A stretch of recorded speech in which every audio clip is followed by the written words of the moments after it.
Merhabalar tekrar. Denge hastalıklarıyla uğraşmayı seviyorum. Çünkü altta yatan çok hassas bir mekanizma var. Ve bu mekanizma son derece ölçülebilir bulgularla kesin tedaviler elde etmeye yarıyor. Ve bu da benim gibi konulara analitik yaklaşmayı seven bir doktor için oldukça tatmin edici oluyor. Hasta mahvolmuş vaziyette tedaviye geliyor ve siz onu hiçbir şikayet kalmadan odadan çıkarıyorsunuz. Gerçekten bu konuda bu kadar başarılı tedavi tıpta çok nadir. Tabii bu tatmin edici tedavi başarısını elde edebilmek için de elinizin altında oldukça donanımlı bir denge laboratuvarı olmak lazım ki benim çalıştığım Başkent Üniversitesi'nde bu anlamda gerçekten çok iyi durumdayız. Şimdi konumuza gelirsek, iç kulakta aslında çalışma mantığı farklı olan iki tip denge organı var. Bunlar yarım daire kanalları ve iç kulak kristalleriyle çalışan, yani otolitlerle çalışan otolitik organlar. Şimdi önce yarım daire kanallarının nasıl çalıştığını anlatmaya çalışacağım. Yarım daire kanalları aynı geometrideki X, Y ve Z eksenleri gibi birbirlerine bu şekilde açılanmış 3 adet içi sıvı dolu simit şeklinde kanal, boru. Başımızın dönme hareketini algılıyor bu kanalların yaptığı iş. Başımız bir eksende döndüğü vakit o simit şeklindeki boru, etrafı kapalı, içinde hava kabarcığı olmayan tamamen sıvı dolu boru tabii ki başımızla beraber hareket ediyor. Fakat içindeki sıvı hareketsizliğini, yani ataletini koruyor. En azından ilk başta.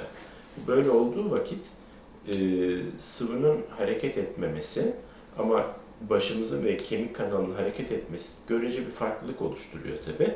Ve içindeki yelken şeklindeki bir almaç eğilerek bizim hareketi algılayabilmemizi sağlıyor.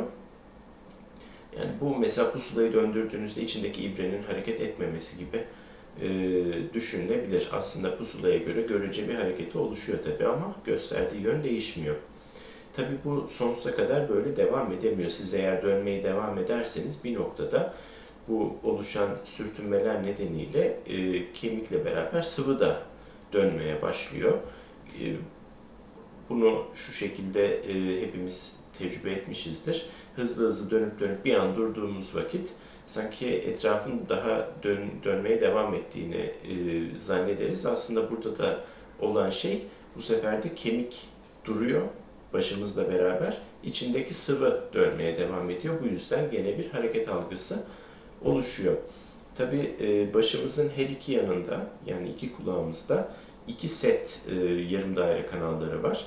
Bir tarafın ön kanalı, öbür tarafın arka kanalına, diğer tarafın arka kanalı, ilk bahsettiğim tarafın ön kanalına analog, yani aynı doğrultuda. Dolayısıyla bunlardan gelen bilgiler de beyinde birleştirilerek ve sağlanarak gelen bilginin doğruluğu arttırılmış oluyor.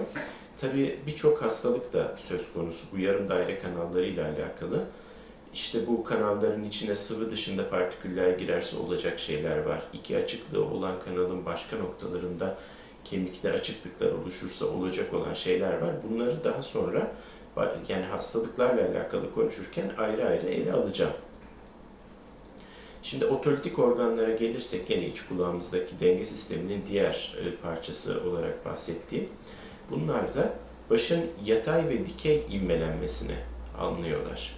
Yani bir asansörde yükselirken oluşan his ya da bir işte arabada hızlanırken oluşan his bunlar tarafından algılanıyor. Bu organlarda milimetrenin %1'i kadar ortalama büyüklüğü küçük kristal parçaları var.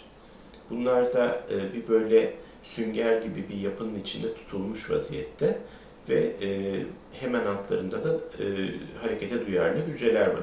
Üzerlerinde tüyüzü çıkıntılar olan.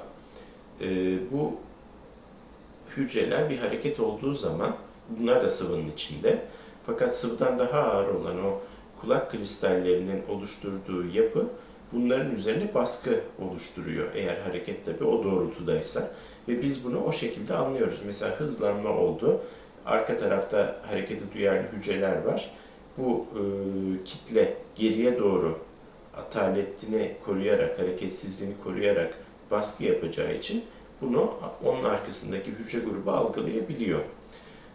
Kısacası dengemizi sağlayabilmek için başımızın her iki yanında hem dönmeyi hem de doğrusal açılan ivmelenmeyi algılayabilecek iki set Atalex'in sensör grubuna sahibiz.